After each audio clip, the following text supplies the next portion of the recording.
Hello everyone, আমি রুদ্রাক্ষী। তো আজকে বাড়িতে একটা খুবই অতি সাধারণ রান্না করেছি। এই রেসিপিটা আমার মায়ের, কিন্তু আমার কাছে এটা খুবই ভালো লাগে। যতই সাধারণ রান্না হোক না কেন। তো দেখো, ভেন্ডিগুলোকে প্রথমে ভালো করে ধুয়ে নিয়েছি।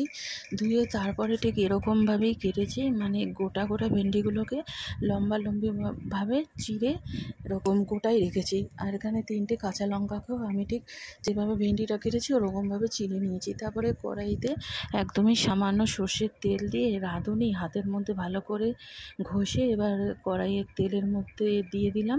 একটু নাড়াচাড়া করে নিয়েছি যাতে রাঁধুনিটা ভালো মতন ভাজা হয়। তারপর ওর মধ্যে আমি হলুদ আর নুন দিয়েছি, আর কিচ্ছু মশলা এটাতে দেবো না, শুধু হলুদ আর নুন দিয়েই হবে এই রান্নাটা। তো ভেন্ডিটার মধ্যে দিয়ে এবার ভালো মতন করে তেলের মধ্যে একটু এপিট ওপিট করে এই ধরে নাও 2 থেকে 5 মিনিটের মতন একটু নাড়াচাড়া করে তার মধ্যে এবার পরিমাণ মতন জল দিয়ে দেবো। জল দিয়ে এবার ভেন্ডিটা কিন্তু সেদ্ধ হবে, আর সেদ্ধ হয়ে গেলেই কিন্তু এটা হয়ে যাবে। আর এটাতে আর কোনো মশলাই যায় না। এই রান্নাটা আমার মা বানাতো ছোটোবেলায়, এটাকে আমি স্কুলে যেতাম, আর আমার খুব পছন্দের একটি রান্না। আমার এরকম করে ভেন্ডির তরকারি খুব খুব ভালো লাগে। তোমরা একবার বাড়িতে করে দেখো।